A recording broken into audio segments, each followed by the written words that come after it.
to Let's Pod This. My name is Andy Moore. I'm here with my co-host, the ever smiley, pleasant, and likable Scott Melson. Now, see, it sounds like I put you up to that. No, it didn't. You weren't even paying attention when I was saying that, so. What are you talking about? Well, I mean, the first part at least. You're many things. Those are just three adjectives that I chose at random tonight. God bless you. So I try to be a positive guy. I think you succeed. I think you are a positive guy. It's hard sometimes. I put that out on Twitter today that, like, I think I had some post about, like, if you just are continuing to be horrified at all the news coming in from all corners of the world. Yeah. Like, go listen to James Taylor's Holiday Station on Pandora. Right. Yeah, It'll make you feel better. I had that same conversation today that lately it's just really difficult. And around noon today, I was talking to somebody and was just thinking, like, I kind of feel detached from what's going on in our world. And, you know, we've got a second special session, an extraordinary session coming up. And while I'm really anxious for it to be done and over with, and hopefully they fix a few things, I'm also grateful for a few days of respite so that we're not just slammed every day with, like, trying to listen to what's happening up there. No, yeah, I feel like, you know, like, especially before Thanksgiving, there were there were some nights I went to sleep, like, dreaming of, like, Twitter scrolling, like, across my eyes. Like, it's been nice to not feel like I have to be, you know, attached to my phone and attached to alerts for at least a couple of weeks. You know, like, yeah, we ended the special session, I think, in a pretty terrible place, but it's nice to know that it was not actively getting more terrible, like, by the day, at least for the last 2 weeks. Right. Fair enough. Like, we're in a terrible but stable place. Right. At least until the next special session starts. It's stably terrible. Right. It's unchanged in its terribleness. Yeah. Well, and I was just at the Capitol a little while ago. Tomorrow, December 1st, is World AIDS Day, and that's the line of healthcare in which I work. And so the governor, we requested that she sign a proclamation identifying tomorrow's World AIDS Day for Oklahoma. She did it last year. She did it again this year. And so I got to attend her giving us the proclamation, and it was a photo op, right? And that was really the first time I think I may have shaken, shaken, not stirred, one of those. I think I've met her once previously, just in passing at another event, but today we had an opportunity to sit and talk to her for a few minutes, and the governor and I don't necessarily agree on policy all the time, but she is very affable when it's just her. I'm kind of getting to talk to you, and so it was nice to hear some personal stories, and she made a few comments about, like, how long the session has gone on, just of, like, she's really busy, this has been a really busy year, these, you know, the world full of all these sexual harassment allegations, and the special session that's lasted a year, she said it feels like, and we kind of all chuckled and then winced that, like, all of this is true. Yeah, and that there's yet another one coming. And the thing is we're going to be, rumor is anyway, that the second extraordinary session is actually not going to start until after the first of the year. That's what I've heard too. So it's going to be in January. Well, the regular session of the legislature is mandated constitutionally to start on, I think, the first. Is it the first Monday in February or the second? First, I think. I think it's the first Monday in February is when it's mandated to start. So, you know, assuming that they don't start, I think New Year's Day is actually like a Monday, like this is the holiday. Okay. So assuming they don't start the next day, then they're going to have, what, 3.5 weeks-ish to conduct this next special session. Now, special sessions and regular sessions can run concurrently. Right. But they both have to end by the end of next May. Right. So, I mean, she could have called a special session concurrent with this last one, but didn't, obviously. So I've heard the same thing. I've heard that they may not start it until January, which the reason for that is to give everyone some time to kind of get a plan together, right? It seems, you know, there's been a few executive orders that have come out, and we'll talk about those in just a minute. But the other piece that people have talked about is that some of those executive orders might be an attempt to curry favor or try to win over 5 more votes in the House. And I don't know that she can get them. I don't know that there are 5 votes to get, but if 5 more turn green, there'd be 5 that would happily not vote green. Right. The other thing, and I, you know, I understand the logic behind waiting until January, like a cooling off period, to give people time to come up with a plan. But every day that we don't do something, the fiscal impact of these measures we're looking at gets lessened, right? Right. Like the amount of money that you can collect from a tobacco tax or an increase in GPT or whatever the revenue is, every day that law is not on the books is a day that revenue is lost. Right. And so, I mean, I feel like there's definitely a sense of it seems that there should be a sense of urgency. There should be here. Yeah. Well, and as an example, the cigarette tax originally was going to raise $215 million. By the time it came around to the first special session, because it was ruled unconstitutional, it was down to like $180 million, and now it's down to like way less than half. So we're down like maybe $100 million we get out of it. Yeah. And so we've just had a few months of money that we could have collected not being collected.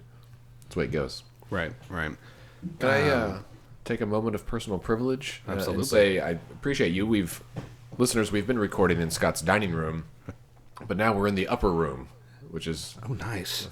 we should biblical reference. We need to call it that from now on. That's right. We're here in the upper room. In the upper room recording. Scott has set up a very nice ad hoc studio. This is where we recorded our very first podcast.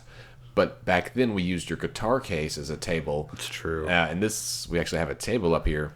Scott has a cushy chair, and I have a metal folding chair, which is fine. But it pops a little bit when I shift my weight. So if you hear a weird metal poing sound, that's just my chair. Well, I mean, hopefully. I'll bring a pillow next time. Hopefully it's just your chair. It's just my chair. You can read Twitter. Apparently a lot of things been going poing. Wow. All right. I was thinking of the IKEA poing chairs, but I see where you went with that. It's not untrue, I guess. God, Matt Lauer? Are you serious? Yeah, it's heartbroken. And, in actual relevant state news, former state senator Ralph Shorty today pled guilty to child sex trafficking, which carries a mandatory minimum sentence of 10 years. We haven't discussed all the scandals this year in the legislature, and that's fine with me. We all can read about them, but this is that was big, front page news there. So sad, really upsetting story. I mean, it's just I think there's all this. There's a lot of discussion, obviously, on social media and in the news of every format of kind of where we are in society right now, and like, does this represent a turning point, and if so, like, what's kind of the next step? But it's just like every time you turn around, you know what I mean? And people, like, I don't know if it's because I'm oblivious just generally, or if I'm oblivious because I'm a man, or I don't know, but like, it's just, I feel like I shouldn't be shocked anymore, but every time the next, every time there's a new allegation, every time it's someone else that I wouldn't have thought, it's just a little bit, it just beats me down a little bit more. Yeah. Like, man, the world it's really this bad, and apparently it's been this bad for a lot of people for a long time. Things are getting worse. There's just one little crawl at the bottom of all the news channels to say things are getting worse. But hey, let's be positive here. We had a meeting yesterday, you and I. There are some positive things in the works in our state. Some people that are trying to come up with solutions that aren't being tossed around, and we'll have more on that in the future. Absolutely. So we're also starting to see some plans, I think, from candidates for governor. Drew Edmondson, one of the Democratic candidates. I guess it's just him and Connie Johnson since Inman's out. Is there anybody else? No, that's it. I got a fundraising call from Connie Johnson the other day, and we had a nice chat. I don't think she knows who I am. Right. But I kept her on the phone I made her earn her time. I didn't donate because it's too early to throw my money behind anybody, and I don't know which party or which person I'm even going to support right now. Absolutely. But it was. I thought I got a big kick out of it. I get a big kick out of. How long did you keep Connie on the phone? A solid 17 minutes. That's awesome. I get a big kick out of drawing out those salesy calls, whether it's for political donations or someone trying to sell me long distance service or shoes or cookware, whatever. Sure. I've read enough of those little lists of like how to keep them on the phone that it's like, is this Debbie? Are you down in? Where are you? New Jersey. I'm from whatever, and then you just start talking, and they're trying to be nice, but they also trying to get off the phone. Anyway, that's probably mean of me. All right. I think it's hilarious. But I saw that. Thank you, Drew Edmondson and Todd Lamb has an ethics thing that he put out. So we're starting to finally, as we inch closer towards that big election next year, candidates are starting to put out some plans, which is they're all. His plan is called like the Reform OK plan. Yeah, it's supposed to be like an ethics. Inman's thing was the Restore OK. I mean, everyone's got a thing. Mayor Mick Cornette's his is let's fix. No, Gary Johnson. That's Gary Johnson was let's fix OK. Not let's fix this. Right, that's us. But Mick's has fixed in it as well, and so it's like okay, we've all got a. I guess that's the thing everyone needs.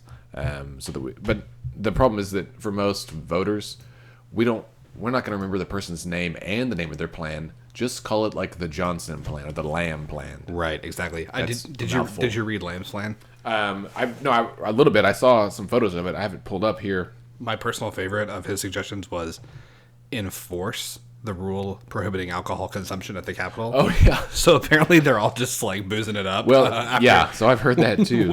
when they're not on the floor, yeah, which is against the rules, but whatever. His plan is not bad. I mean, some of the parts of it that I've read, it is smart. I'll say it this way: that like the very first thing is any legislator who resigns before the end of their term will have to give up their state retirement, and they will have to pay for until the cost of the special election is repaid to the state. So basically, you don't get retirement unless you pay us back for us having to elect somebody else. And in a year where we've had 9? Yeah, 9 or 10. Is it 10? 10. Well, one of them was someone who passed away, but I think 9 resignations. Some of them because they got new jobs, some for other reasons.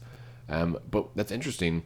There's exceptions for personal situations or health crises, that kind of thing, military situations. And so that was a kind of an interesting thing. And then, the main part of Drew's plan, Evanson's plan, is to create it's a new executive agency, right? Whose sole responsibility is to enforce government transparency laws. Right. I think is kind of the thrust of his proposal. Yeah. Well, the other thing is, there's part of his plan is a rule that most boards have, and that's if you miss 40% of the floor votes, then you could be kicked out, which is kind of forcing folks to be there, which I think as voters we all appreciate. If you've spent any time at the Capitol, you recognize that not all floor votes are like on actual bills. Some are just measures, and right. So I don't know if they're just counting bills, but I thought that was interesting. I'm okay with it. There's a shocking number of people who are not present for any number of including votes. The speaker. Yeah, absolutely.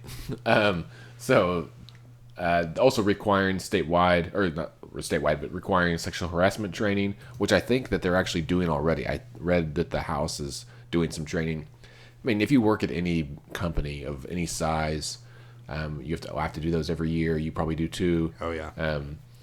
And I don't know that those actually change behavior. Although with the way things are right now, I bet everyone's paying a little closer attention to those trainings. So it's interesting. I actually read an article and listened to an interview about this. So there's actually apparently some pretty good data that the training as it is done by most large employers, and I would assume the state of Oklahoma counts there, is stunningly ineffective. So like video and like paced learning modules actually are very ineffective. But what does work is good training done by an HR professional who's who has experience and instruction in really kind of some evidence-based techniques. I think that like role play is often like involved. So there is sexual harassment training that's very effective, but that training is employed by very few people because it's expensive and time consuming. Right, I mean, costs a lot of money. Yeah, like at my employer, there's 4,000 people that work there. The idea of trying to train everybody once a year, I mean, it's a real hardship to get everyone's like tuberculosis tests every other year. And, right. I guess it's every year for that. Yeah. But, so interesting. We'll see. Also, Lamb's plan calls for a cooling off period for all elected officials and agency directors, legislators, everything else, after they're in office or after their position changes. Basically, you can't become a lobbyist right after your job. Which they debated, like the Ethics Commission debated this earlier this year and Right. talked about a cooling off period that was a little bit longer, I think. Yeah. I mean, and there was just outcry Well, because from people about this. Yeah, because that one wasn't. It was for all state employees. This one is just for like elected officials and agency heads. So if some, like let's say a social worker from DHS that makes 32,000 left and became the government affairs liaison for some small nonprofit, and they have to register as a lobbyist. The previously discussed one would prevent them from having that job when they are not what you and I or Right. most listeners would probably consider like one of those guys, like one of those Right. lobbyists. As opposed to you served out your 12 years in the House and Senate, finished as chairman of the Committee on Appropriations and Budget that wouldn't bring a bill to increase the gross production tax, and then you took up a board position with a big energy company, company, for right. $250,000 a year. Yeah. So Does that sound sketchy at all? a little bit. No. Hello, anyone? Bueller. Also, the elimination of the state legislative vehicle license tags. Yeah, I thought that was funny too. That's in there with the conduct and no drinking in the Capitol. I've heard that referred to as the no speeding ticket. Right, yeah. The no speeding ticket tag. Get tickets free. And then of course our old buddy Phil Cross said that one of his apparently favorite things to do is when he knows there's a big party going down that no one wants to admit they're at, he just likes to cruise by the venue and look at all the license plates, right? And see how many of our elected officials are there. I had friends in college that would park around the corner or at a different business because I went to a university where you weren't allowed to drink and people drank, but you'd go. No, it happened. At a Christian university. Believe it or not, Scott, it's true. They probably danced too, didn't they? There was not much dancing. Not much dancing. Not that I saw, but I wasn't always invited to those parties. That's the problem with being a nerd. Sometimes you don't get invited to the fun parties. So what the license plate thing reminds me. The Oklahoman also has a story today about the most frequent locations for parking tickets in downtown Oklahoma City. And I was looking, I said, it's got to be the north side of Leadership Square. And sure enough, that stretch of Robert S. Kerr, Yeah. and Park Street as well, which is the south side of Leadership Square. And I use a bank over there, and so I'll run in. Plus, like the bagel shop is there. Yeah. Downtown OKC is in there, and I go to their office sometimes to pick up stuff. And they said like there's a lot of folks that have 2-minute business over here, but the shortest you can buy is a 30-minute parking thing for like. So they just don't pay the meter. Right. I mean, there's plenty of times that I pull up and I'm like, I want to run inside, and I get caught every time. Sure enough, those were the places that had the highest number of tickets for like expired meters or no parking permits. So Yeah, there's also the ones, and now I'm a paranoid rule follower, but where I skip is the no more than 2 hours. Like, how do they know how long I've been parked there? they mark your tire. Yeah, I break that rule all the time. Do you really? Never got a ticket. So I've got a ticket for that too. Not one time. I've watched them mark my tire. Like they usually mark it when it's at some point, and then they come back in 2 hours. If you can see them marking tires, and they drive off, you've probably got 2 hours before they come back around, right? But there's been plenty of times that my ticket's been expired for 10 minutes, and I got a ticket, and I buy the full 2 hours every single time. And if I'm leaving, I just give my thing to somebody else. Well, now, so I'm talking about spots that are not metered. Oh, just the 2 hour They're not parking. metered, but they have a sign posted. Right. 2 hour parking limit. Right. That's where I push the envelope. But even the metered ones are 2 hour spots. Some are 1 Right. hours. But you press the limit all the time, huh? I don't press the if there's a meter there, I follow the rule. You're paying the meter. If there's no meter, I feel like it's kind of the Wild West. It's just one of my coworkers yesterday said, "Is it so wrong? I want to live in a world where we can have smartfphones and still ride horses." She felt like cars are a big hassle. I saw that. That was I great. was like, okay, fair enough. It's just- Yeah, man. No meter, no problem. yeah. Well, Meter, I don't push the envelope. I don't know about the weekend thing. So is it nights and weekends? Are those free? 'Cause Yeah. So most metered spots in Oklahoma City that I'm familiar with anyway, they're free after 6 p.m. Monday through Friday, and then on Saturdays and Sundays and holidays. that's how I operate, and I haven't got tickets during those periods. But the signs are misleading. in Tulsa, I never have a problem finding parking in Tulsa. It's because nobody goes to Tulsa. That's not true. Sorry to both of our Tulsa listeners. The Blue Dome District and over there in the whatever it's called, the Tulsa Arts District. I love Tulsa. Tulsa's great. But I just feel like for the entirety of my growing up, I felt like Oklahoma City was like the stepchild to Tulsa. Really? Yeah. Like when I was a kid, it was like all the cool stuff was in Tulsa, and now I feel like Oklahoma City, we've come into our own. So I have to dish on Tulsa a little bit. But you grew up near Tulsa. No, I grew up here. Oh, that's right. You were in Edmond. Yeah. Why did you? It's just different, right? Yeah, it's just a different vibe. Yeah, I say it's kind of like Fort Worth in Texas, or Fort Worth in Dallas. That Dallas is more metropolitan. In some ways, Tulsa is more metropolitan. But I think that is evening out. Yeah. As we all grow.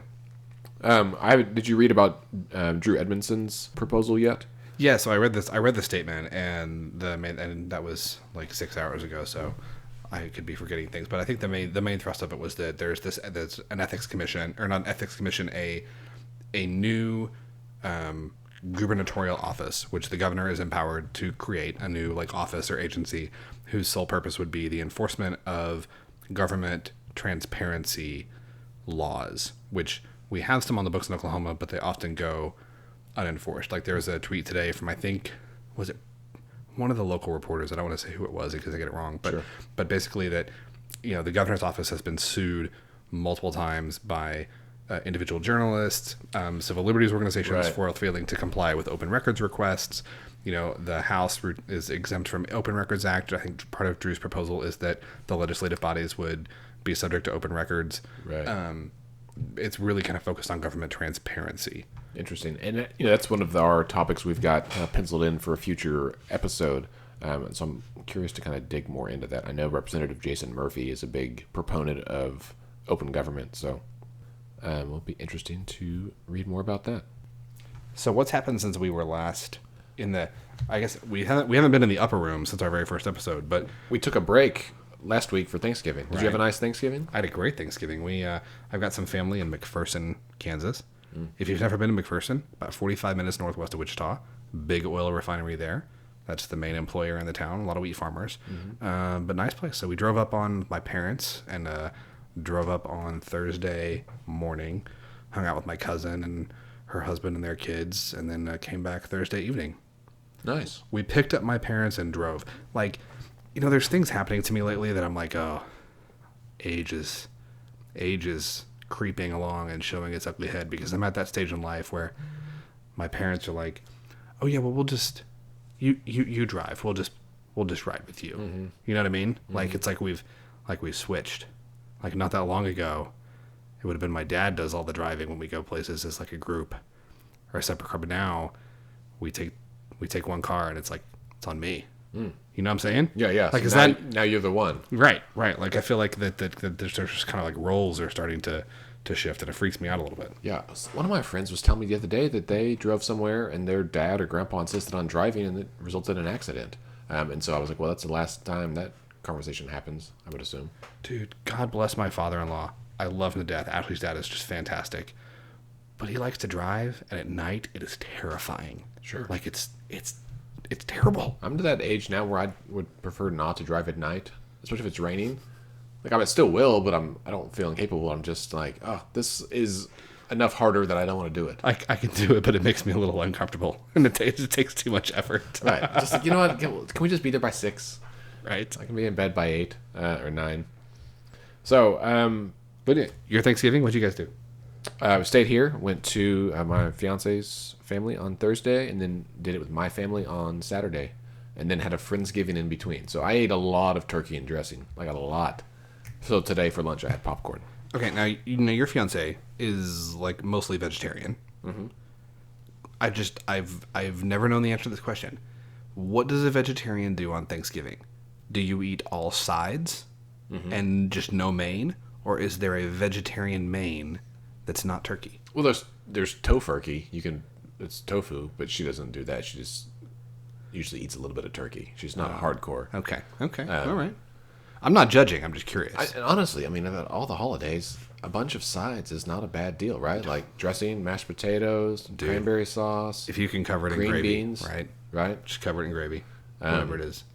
I roasted some... honestly, we don't... It's not like any of us are missing the calories, right? Well, I ate like I was a starting lineman for the 49ers.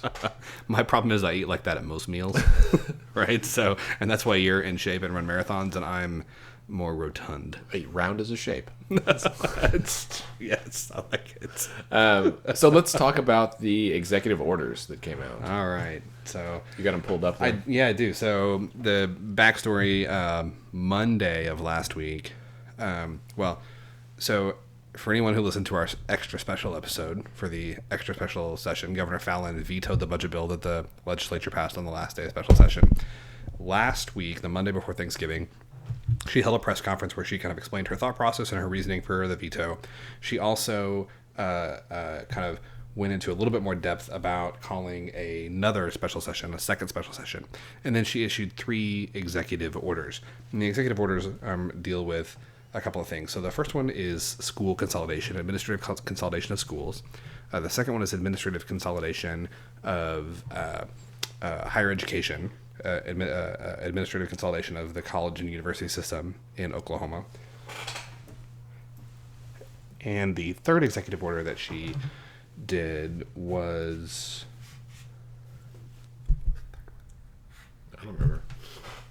I thought you had them pulled up. I do, but I had to switch my screen. Oh, swag. And the third executive order was directing agencies, boards, all these sorts of things to spend any funds on what are called the swag items. So this is if you go to an informational event, right? You go to a job fair, or you go to a services fair where it's talking about social services available to people in Oklahoma, and you get a koozie that has DHS on it, or you get a World AIDS Day pin. This is swag, stuff we all get. Right. I recently learned that from you.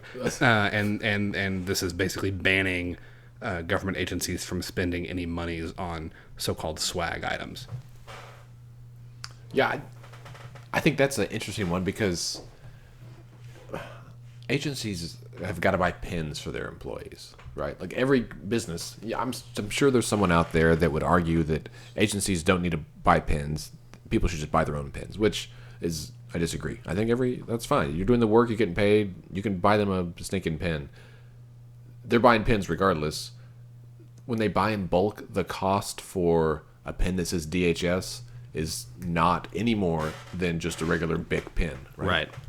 And I shouldn't say that they can't buy any of it. So the order specifically says that for executive branch spending on what is terming non-essential items, she's saying that will not exceed $10 million annually. Right. Is that for the executive branch? So that's all the agencies, though, right? Yeah, so that's executive branch and executive agency spending on swag will not exceed $10 million.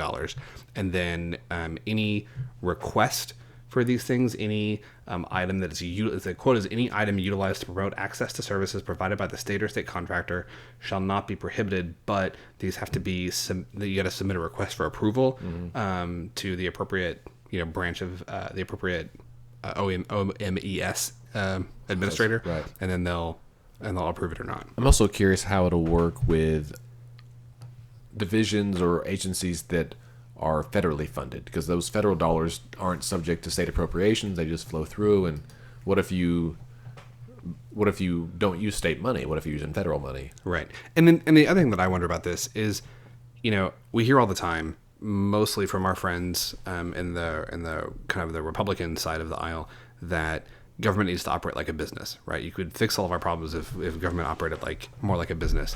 Right, which I fundamentally disagree with. I don't accept... I see the sentiment, but I disagree with them. Yeah, I don't accept the premise at all. But most businesses that want to be successful advertise in some form or fashion. And I think one of the things that's kind of misguided about the so-called anti-swag bills is there are services that the state provides that should be utilized, right? Like, we're paying for these agencies to exist. We're paying for these services to be offered. So it makes sense that to get the most bang for our buck as a taxpayer, that those services are going to the right people. And for people to use them, they need to know about them. And the way that they're known is through advertising, right? These koozies and pens and tote bags and, Post-it pads. This lets people, as a pediatrician, right? This lets me know that there's a state agency that's providing a service for children that I may have patients who need that service. And this is an easy way for me to know that this service exists and for me to promote that service to my patients who might need it. Right. Like, there's this idea that because it carries the logo, it's just wasted money. And I think that's just kind of fundamentally, like, that's just not true on its face. Right. I think it's one of those issues that's really easy to get on board with, like, oh, yeah, they shouldn't be buying all that stuff and advertising themselves. But that's not necessarily what they're doing. And there is a purpose for it. It's not just so the employees can have nice pins. In fact, the ones they order are not nice pins. Right. So there's that. Also, I think this comes back to the idea that a lot of these issues are, like, to me, direct responses to the more conservative members of the Republican Party, specifically in the House, who have, like, highlighted these time and time again in House debates about spending, and, like, there's all this government waste, right? This idea of massive government waste. And that she's trying to say, listen, all right, I'll throw you a bone. We'll limit this swag. We'll look into these things.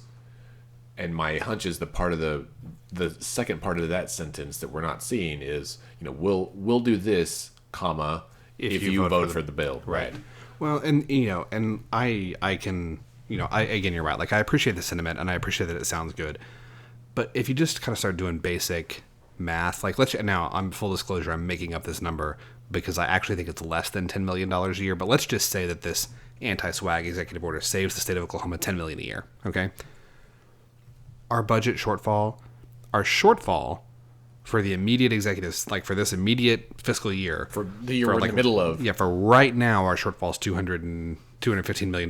Right. Okay. So you got to find at least 20 things that save us $10 million to make up this shortfall. Our projected shortfall for next year is $678 billion.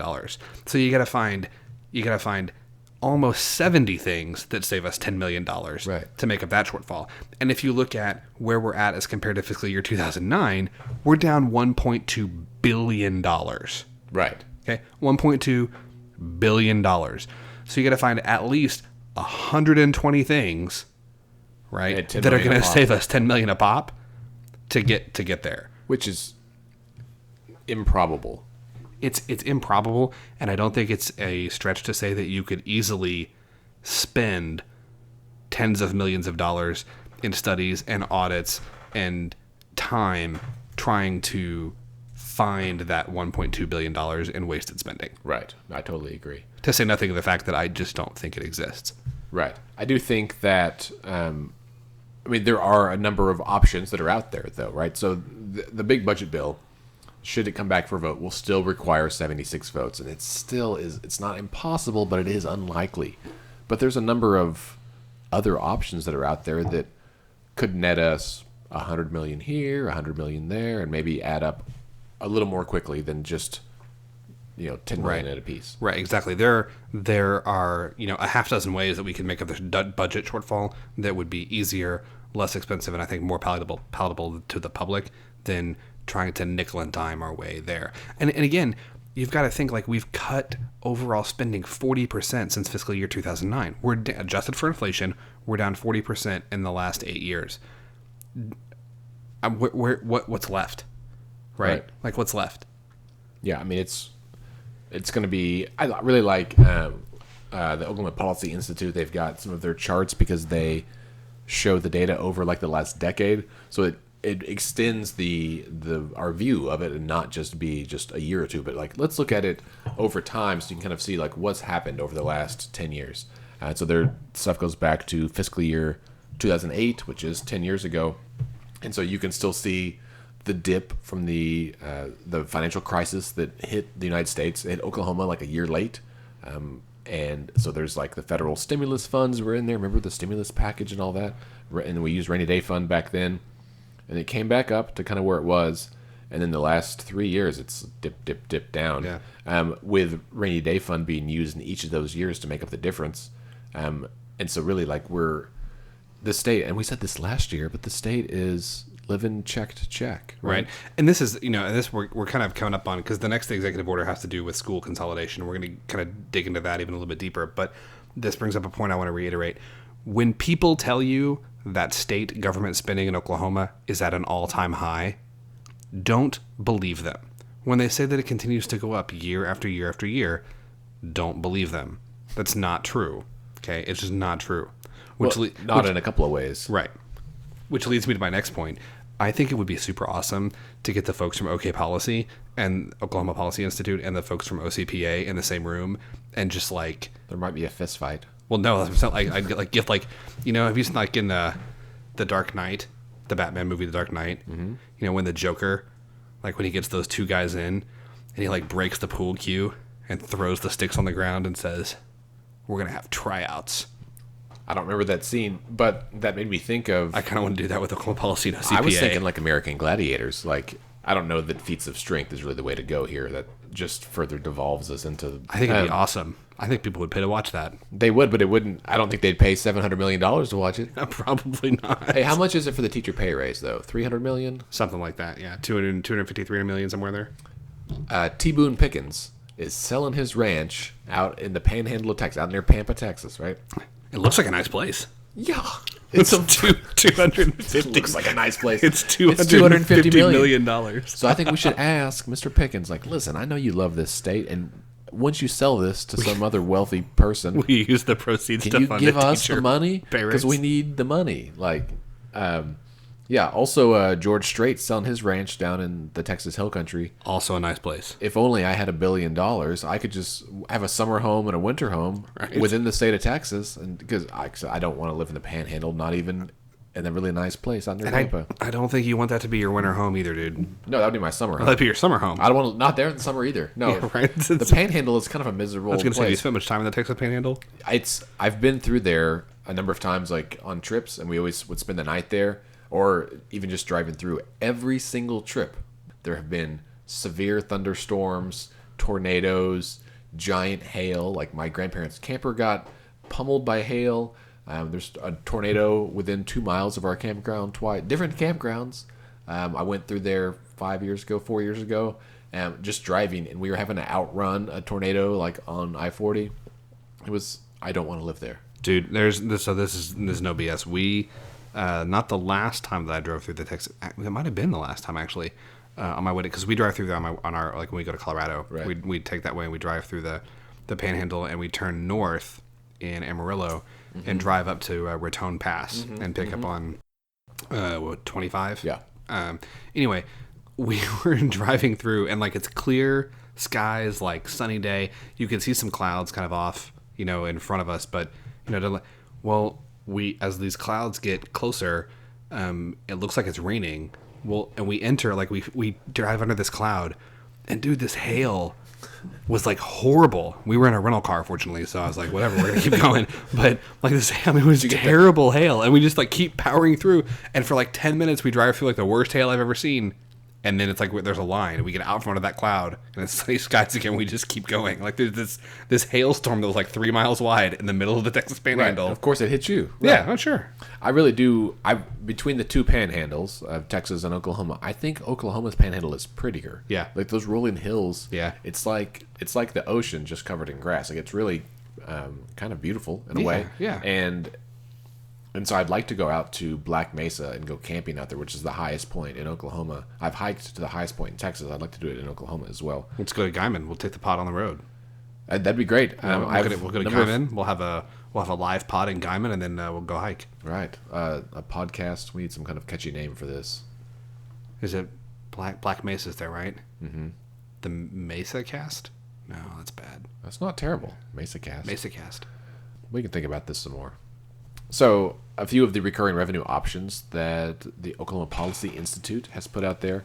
One is just a surcharge on high incomes. So, like incomes over $200,000 for basically tax them at a higher rate. Have they said what rate they want? 7%.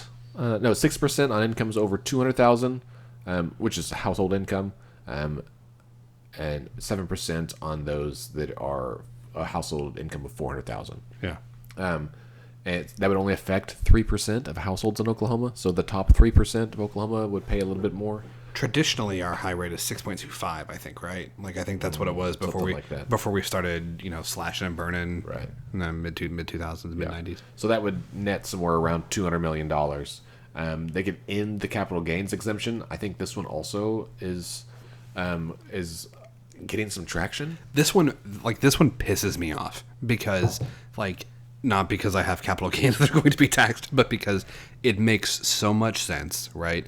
Like the study group that was hired, like the company that was hired to do the data analysis on this and see if it is making the state any money, found that it has cost us an estimated $478 million as a state and netted $9 million in tax revenue, right? Like it's costing about $100 million a year for negligible, if any, gain, and the committee voted to leave it in place. Like it just makes no, like, it's so easy. Why would you do that? People ask, like, you know, why do people think that we're in bed with our donors? Like, why do people think that we're trying to look out for the middle class? We're trying to look out, like, the middle class doesn't own stocks. Right. This is that's a cartoon, right? Like that's like people, like that's like that is the caricature of what these people do, and they're doing it. And there's some opinion that it might violate the Commerce Clause of the United States Constitution. Wow. I'm not a con law attorney, but it's interesting. Anyway, so that would bring in about $100 million as well.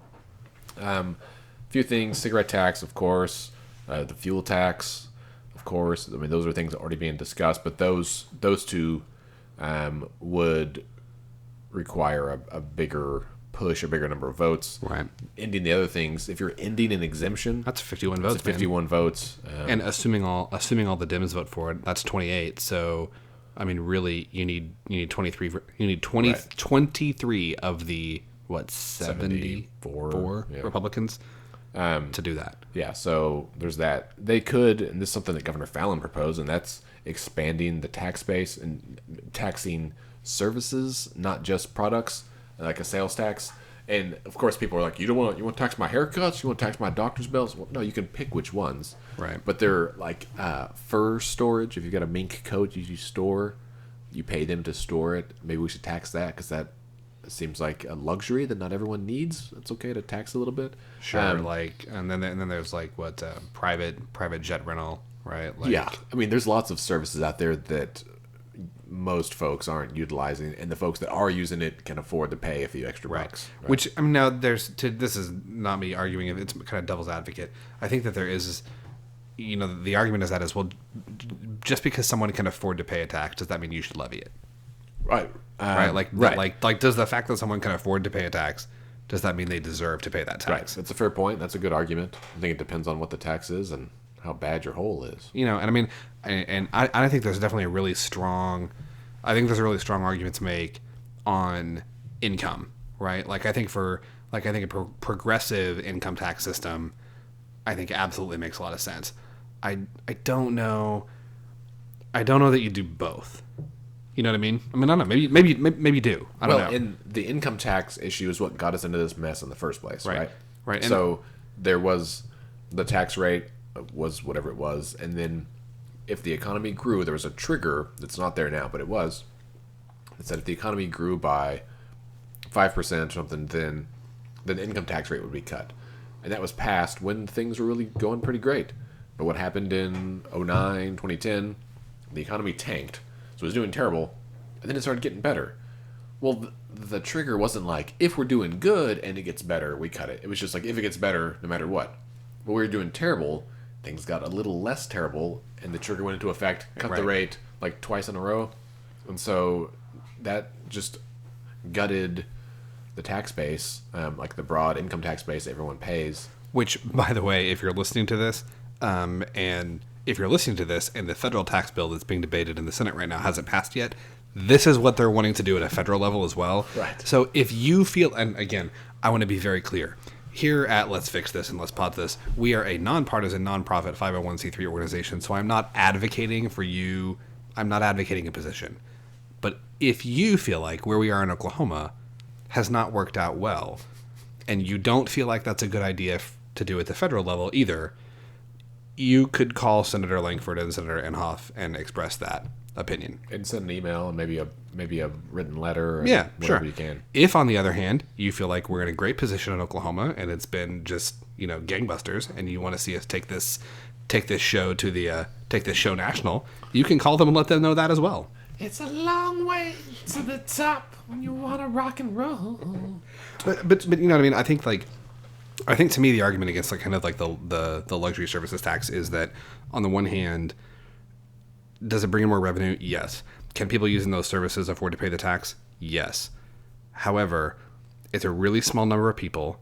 It wouldn't bring in that much revenue, and it I think may kind of piss off some people that if you are a politician on either side of the aisle, you may need in your camp when it kind of comes time to do some hard things. Right, and I don't know the numbers on how much that would bring in, but I think that, I mean, just by restoring the income tax to what it was 10 years ago would go a long way to helping things. It would require everyone at all income levels to pay a little bit more. Right. For most people, like most middle income, low income, it would only be like $50 or $60 a year. Right, and at 200, at 200, 250, 300,000, I want to say it's like $1,500, or something. Right, and so which is I mean, I'm not trying to minimize the amount of I'm not trying to minimize $1,500, but if you make $250,000 a year, like that's a hit you should be able to take. I feel like. Right, or it's not going to be such a large percentage of your income. Right, you may not.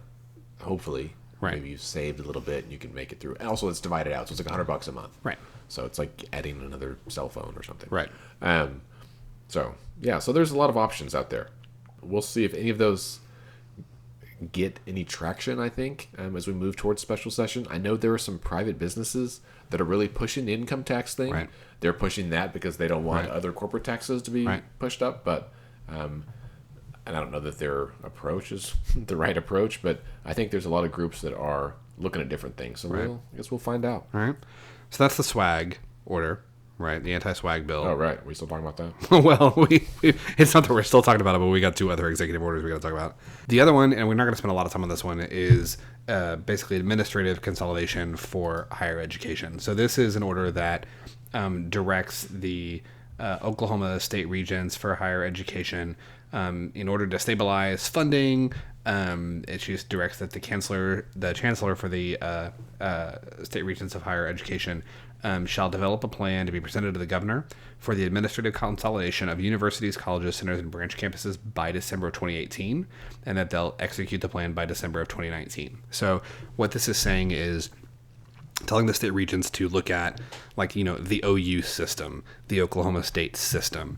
Are there satellite campuses that could be brought, under the larger university umbrella for their administration, like for their deans, for their provosts, those sorts of things? Are there campuses that need to be closed because those same classes could be offered, at the main campus or at a larger satellite campus, those sorts of things. And so this is an attempt to kind of streamline higher education by, not paying more administrators than we need to. I think it's debatable how much money this is going to save. I think it'll ultimately be negligible, but that's this one.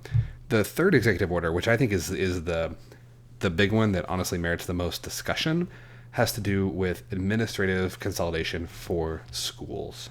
So this is the governor saying that by September of 2018, the State Board of Education has to compile a list of every public school district that spends less than 60% of their budget on instruction.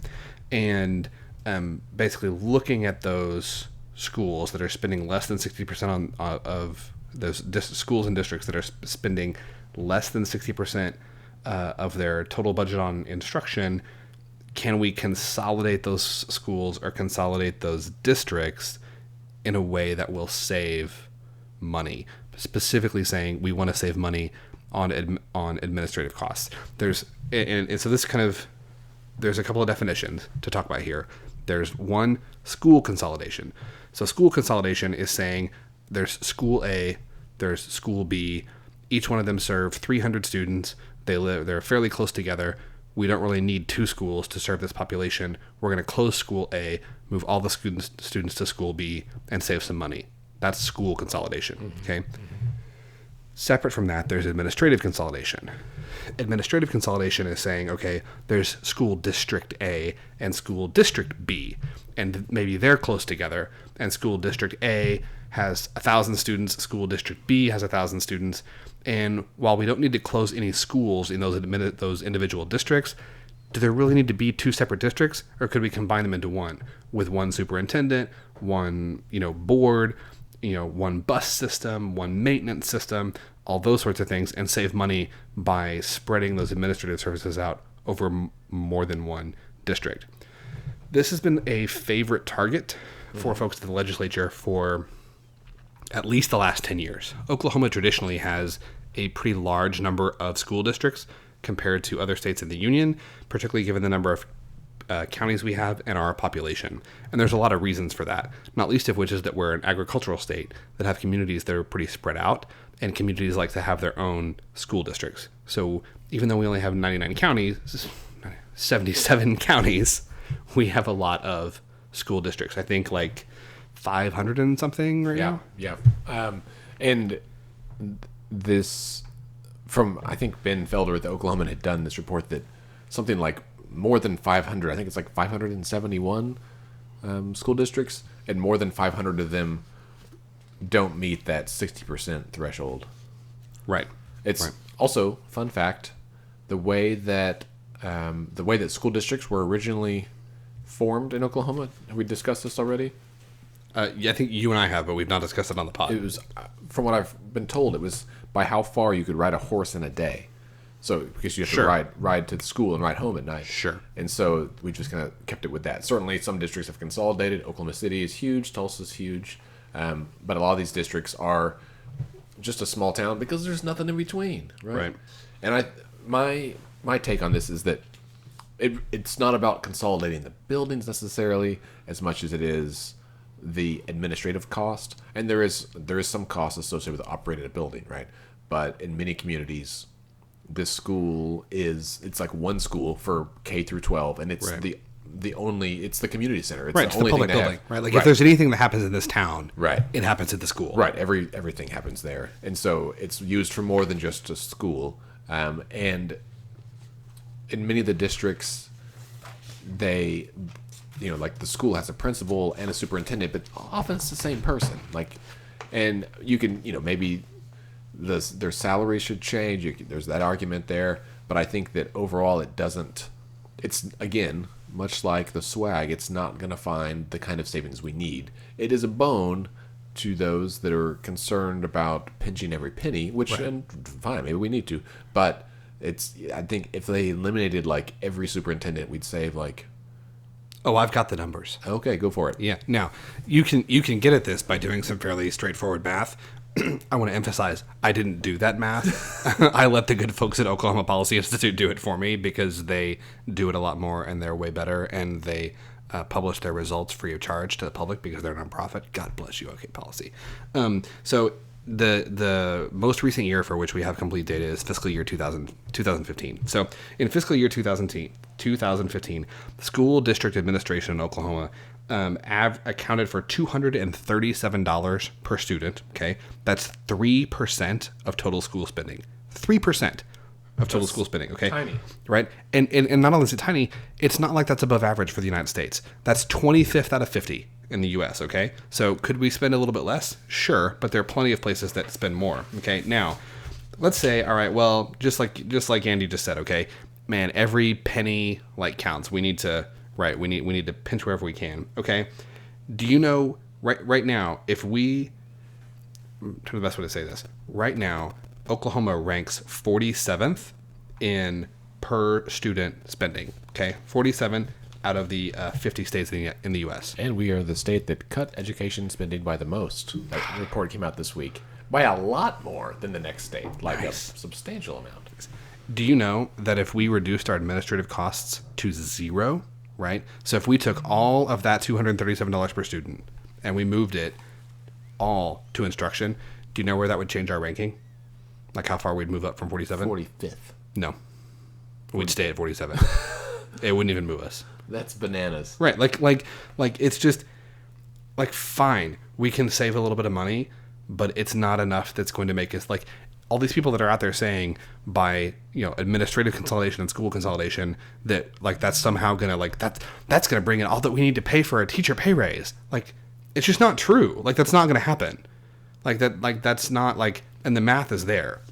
Right. And by the same token, there's folks like, OCPA, our friends at OCPA, Oklahoma Council on Public, yeah, or Public Affairs. yes. So they love to, and Representative Rogers from Broken Arrow has done the same thing.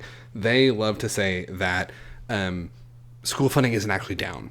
Like when you hear that it's down, like that's just all BS. And they like have all this charts and fancy graphs that say that school spending is an all-time high.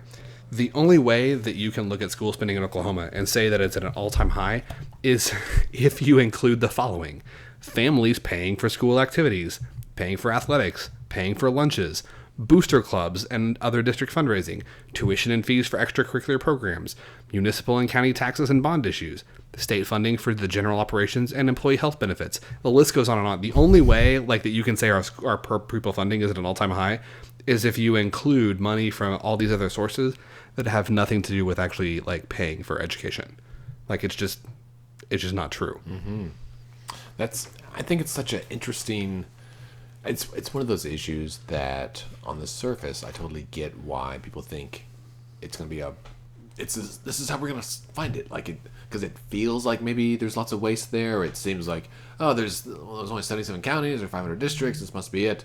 Clearly where's all the money going?